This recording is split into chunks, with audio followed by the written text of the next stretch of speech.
समय का प्रबंधन, समय तो सबके पास 24 घंटे हैं, लेकिन कोई उस 24 घंटे में कलेक्टर बन जा रहा है, कोई 24 घंटे में कोई बड़ा बिजनेसमैन बन जा रहा है, कोई 24 घंटे में क्वालिटी टाइम दे रहा है, कुछ 24 घंटे में कोई व्यक्ति बहुत ज्यादा सीख रहा है, और कोई इस 24 घंटे का यूटिलाइजेशन कर ही नहीं पा रहा है। समय का प्रबंधन क्या हर एक व्यक्ति से एक जैसा होगा? ये सोचकर देखिए, क्या हर एक व्यक्ति से 24 घंटे में उतनी एक्टिविटी होगी जितनी सफल या महान लोगों से होती है? बिल्कुल नहीं। आपसे समय तब मैनेज हो पाता है जब आपकी बॉडी फिजिकली बहुत ज्यादा फिट हो। जो व्यक्ति फिजिकली फिट नहीं हो उसको 2 घंटे में 15 मिनट जैसा याद होता है। जैसे मुझे 15 मिनट में जितना याद होगा, अगर आप फिजिकली फिट नहीं है तो आपको 2 घंटे में उतना याद होगा।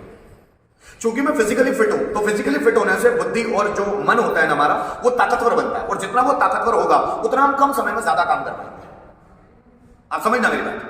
अगर आपकी बॉडी ज्यादा पावरफुल नहीं है तो उसको बनाया जा सकता है। अगर वो पावरफुल नहीं है तो आपका ब्रेन और आपका माइंड ये ज्यादा एक्टिव नहीं होंगे। एक व्यक्ति बुद्ध के पास गया, उसने बुद्ध से पूछा कि महात्मा, मैं अपने ब्रेन को बहुत शार्प बनाना चाहता हूं जैसा आपका है, तो मैं क्या करूं? तो बोले, ब्रेन को अगर शार्प बनाना चाहते हो तो बुद्ध रिप्लाई करते हैं, सबसे पहले अपनी बॉडी को फिट बनाओ, क्योंकि बॉडी और ब्रेन एक दूसरे से जुड़े हुए हैं। क्योंकि कभी भी एक बीमार बॉडी अच्छे से काम नहीं कर सकती, कभी भी एक बीमार व्यक्ति को अच्छे से याद नहीं हो सकता, एक बीमार व्यक्ति की मेमोरी शार्प नहीं हो सकती। अगर आप बॉडीली फिट नहीं हो तो आपका ब्रेन और माइंड कभी चलेगा ही नहीं। ये समझ लेना। बॉडी जितनी फिट होती है, अगर सिर दर्द कर रहा है तो क्या आपको याद होगा? पेट में दर्द है तो क्या आपको याद होगा? तो आपका ब्रेन का पूरा कनेक्शन आपकी बॉडी से है।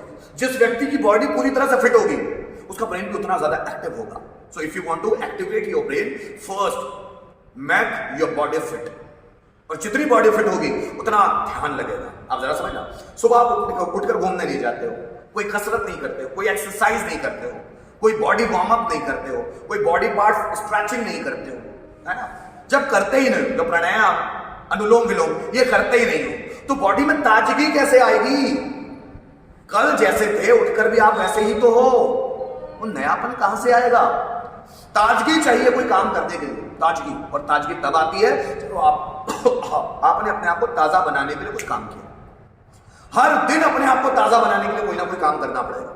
इसलिए मैं बोलता हूं, जब भी सुबह उठो तो सबसे पहले वो काम करो जो आपको सबसे ज्यादा अच्छे लगते हैं। पढ़ना वढ़ना नहीं है। क्या पढ़ना अच्छा लगता है? किसी को भी नहीं अच्छा लगता, लेकिन बहुत ज्यादा प्रैक्टिस के थ्रू पढ़ना बहुत अच्छा लग जाता है। जब आपकी आदत बन जाती है पढ़ना, तो पढ़ने से भी प्यार हो जाता है। याद रखना, आप वही काम सबसे ज्यादा करना पसंद करते हो जिस काम से आपको प्यार होता है। तो सबसे पहले अगर हमको वो काम करना है जो हमको करना जरूरी है, तो सबसे पहले वो काम करो जो करना अच्छा लगता है, तो वो जरूरी काम भी हो जाएगा। इसलिए सुबह उठकर सबसे पहले एक्सरसाइज करो, उछल कूद करो, बॉडी पार्ट स्ट्रेचिंग करो, ताकि मन खुश हो जाए, ब्रेन ताजा हो जाए, बॉडी फिट हो जाए। अब बॉडी को थकाना ही नहीं चाहते, सुबह से उठकर कुछ नहीं करना चाहते, एक जगह बैठ जाते हो, गणपति बप्पा मोरिया, तो बॉडी एक्टिव कैसे रहेगी भाई? और जब वो एक्टिव नहीं रहेगी तो आप उससे काम कैसे करवाओगे? अगर किसी व्यक्ति से काम करवाना है तो उसको खुश रखना पड़ेगा कि नहीं? उसकी तारीफ करना पड़ेगा कि नहीं? तो अपने आप को भी तो रियलाइज करवाओ कि मेरी बॉडी फिट है। जब बॉडी फिट होगी तभी तो अच्छा काम कर पाओगे। अब आप देखता हूं मैं, सुबह सुबह लोग आते हैं, उनकी आंखें से भारी रहती है, क्योंकि वो डायरेक्ट उठकर नहा धोकर यहाँ आए हैं। उन्होंने बॉडी के लिए कुछ किया ही नहीं, ना बॉडी पार्ट स्ट्रेचिंग की है, ना उठक बैठक लगाई है, ना उछल कूद की है। अरे थोड़ा बॉडी को थकाओ। नींद उसी व्यक्ति को अच्छी आती है जो अपनी बॉडी को बहुत थकाता है। दिन भर तो थकाते हो नहीं, जब थकान होती है तब भाग जाते हो छोड़ के क्लास। लगता थकना चाहिए नहीं, बॉडी थकना चाहिए भाई। बिना थकान के बॉडी कभी भी एक्टिव हो ही नहीं सकती। बॉडी से पसीना निकलना चाहिए, पसीना निकलना अच्छा है। और जिस बॉडी से पसीना निकल रहा है वो फिट बॉडी है। पसीना ही नहीं निकल रहा बॉडी से, वो फिट नहीं है। ये कूलर, एसी, ये पंखे, इतनी आदत मत बना लो, बॉडी कमजोर हो जाएगी। अगर बॉडी कमजोर हो गई तो किसी भी सिचुएशन में you will not be able to adjust. That's why you have to make your body fit. तो महात्मा बुद्ध बोलते हैं, अगर आपको अपनी बॉडी को फिट बनाओगे तो आपका ब्रेन ऑटोमेटिकली फिट हो जाएगा, ऑटोमेटिकली। तो ये एक दूसरे से एसोसिएट होते हैं, इंटरकनेक्ट होते हैं। आप समझ रहे हो मेरी बात? तो इसलिए पहले बॉडी को फिट बनाओ। पैदल चलो ज्यादा से ज्यादा, ताकि बॉडी पार्ट्स में जकड़न ना आए। ज्यादा थको काम करते हुए, ज्यादा मेहनत करो, ज्यादा पसीना बहाओ, जब आप थकोगे ना तो रात में सोगे ना तो इतनी अच्छी नींद आएगी, और वो भी गहराई से। और जब व्यक्ति गहरी नींद लेता है तो कम समय में ज्यादा नींद हो जाती है उसे। इस बुक में लिखा हुआ है कि महात्मा गांधी 3.5 घंटे की नींद लेते थे, इंदिरा गांधी भी लगभग वही नींद लेती थी, एपीजे अब्दुल कलाम 4 घंटे की नींद लेते थे, और यही आइंस्टाइन और न्यूटन के बारे में मैंने आपको बताया कि आइंस्टाइन 4 घंटे और न्यूटन 3.5 घंटे सोते थे 24 घंटे के अंदर। फिर आप बोलेंगे उनकी नींद हो जाती है। नींद अगर गहराई से होती है तो वो जल्दी हो जाती है। नींद अगर टुकड़ों में होती है और कच्ची नींद होती है तो उसको ज्यादा समय लगता है। जो भी आधी अधूरी नींद लेते हैं ना उनको ज्यादा समय लगता है, और गहराई से आई हुई नींद 5 घंटे में 4 घंटे में पूरी हो जाती है। अब आपको नहीं यकीन होता तो मैं जो बोल रहा हूं उसको फॉलो करके देखना। जिस वक्त भी आपको नींद आती है मत पढ़ना, 1-2 दिन ट्राई करके देखना।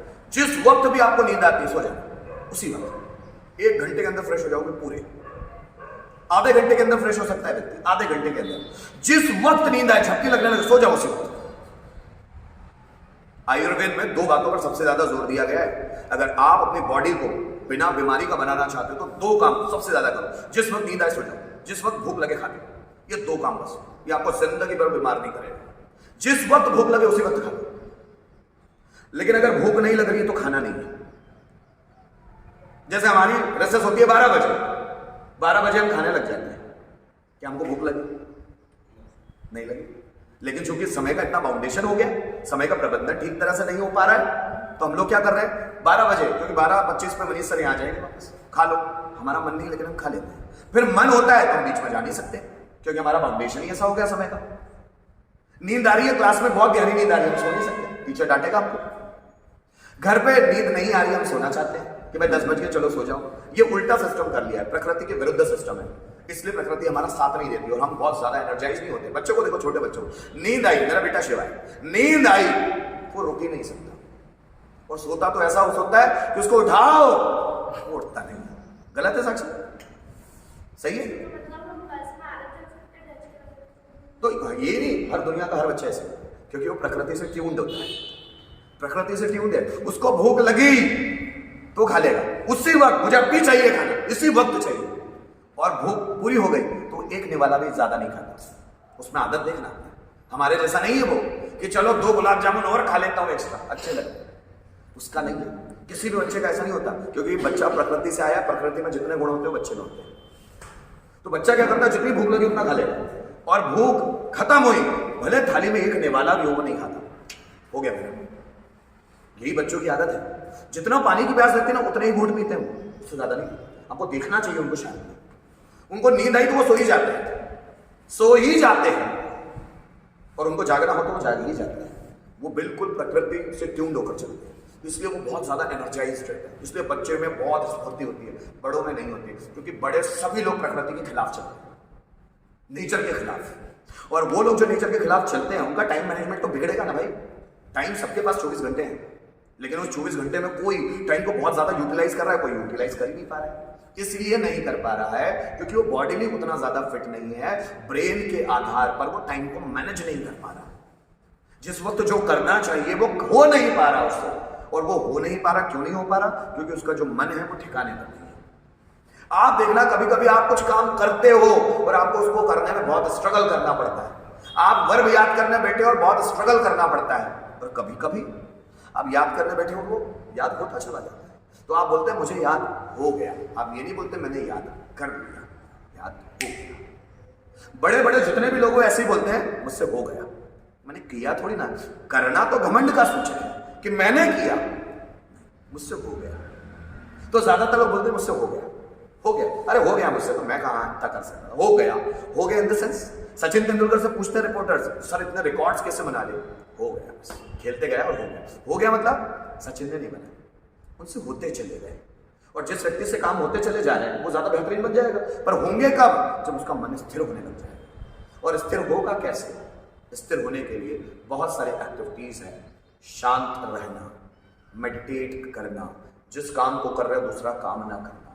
मैं सोचता हूं बड़ा अभागा व्यक्ति है जो एक समय में बहुत सारे काम कर रहा है, इसलिए वो फ्रस्ट्रेटेड भी ज्यादा दिखेगा।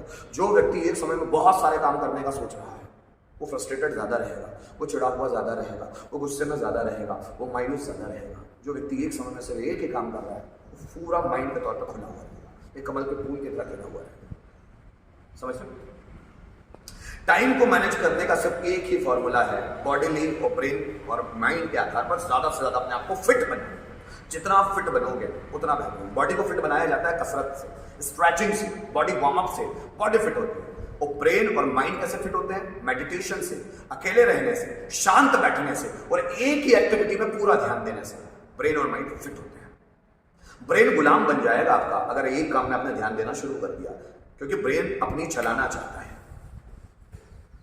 ब्रेन आपकी अपनी चलाना चाहता है, और अगर आप ब्रेन की सुन लेते हो तो आपका माइंड नहीं चलता। माइंड या ब्रेन एक ही वक्त चलता है, या तो ब्रेन चलेगा या माइंड चलेगा। अगर ब्रेन चल रहा है तो माइंड नहीं चलेगा, और माइंड चल रहा है तो ब्रेन नहीं चलेगा। और जितने भी सफल लोग हैं वो माइंड से हैं, क्योंकि वो काम करने में भिड़ते हैं तो भूल ही जाते हैं, समय को ही भूल जाते हैं, खाना खाना ही भूल जाते हैं, चाय पीना ही भूल जाते हैं, किसी से मिलना ही भूल जाते हैं, क्योंकि वो मानसिक तौर पे काम करते हैं, बौद्धिक तौर पे नहीं। बुद्धि तो आपको बार बार भटकाती है, बार बार। लेकिन जो लोग मन से चलने लग जाते हैं, जैसे आइंस्टाइन, एडिसन, विराट कोहली, महेंद्र सिंह धोनी, सचिन तेंदुलकर, बुद्धि उनको डाइवर्ट ही नहीं करती। वो क्यों डाइवर्ट नहीं होते? आपने सोचा वो डाइवर्ट क्यों नहीं होते? वो क्योंकि उनकी बुद्धि कमजोर हो गई है। जिन लोगों की बुद्धि कमजोर हो जाती है ना, वो डाइवर्ट नहीं होती। जिनका मन ताकतवर हो गया, आइंस्टाइन का मन ताकतवर हो गया, अब वो किसी काम को करने में भिड़ा है तो घंटों नहीं उठता वहां से। अब बुद्धि डाइवर्ट ही नहीं होती। उनको क्यों नहीं मन करता कि जाऊं मैं फोन देख लूं, जाऊं मैं मेरे दोस्त से बात कर लूं, जाऊं मैं घर का ये काम कर लूं? क्यों नहीं हो रहा? ब्रेन इतना पावरफुल हो गया, मन इतना पावरफुल हो गया कि ब्रेन कमजोर होगा, ब्रेन अब नौकर बन गया। और हम सभी ने अपने ब्रेन को इतना पावरफुल बना लिया है कि मन कमजोर हो गया, अब किसी काम में लगता ही नहीं। जब हम पढ़ने बैठते हैं तो मन इधर उधर, ब्रेन जो इधर उधर भागता रहता है। तो ब्रेन और मन में बहुत फर्क है। ब्रेन यहां होता है और मन यहां होते हैं। मन यहां है, 7 तरह के मन होते हैं, वो यहां होते हैं, वो ब्रेन यहां होता है। ब्रेन को आप देख सकते हो, मन को आप देख नहीं सकते। ब्रेन भटकता है, मन अगर लग गया ना तो इतना ज्यादा कि ब्रेन को कंट्रोल में ले आता है, नौकर बना देता है। और जितने भी महान लोग हैं उनका मन चलता है, जितने भी महान लोग, और जितने भी कॉमन लोग हैं उनका ब्रेन चल रहा है। हम बुद्धि लगाते हैं, वो बुद्धि ही नहीं लगाते हैं। बात समझ में आ रही है?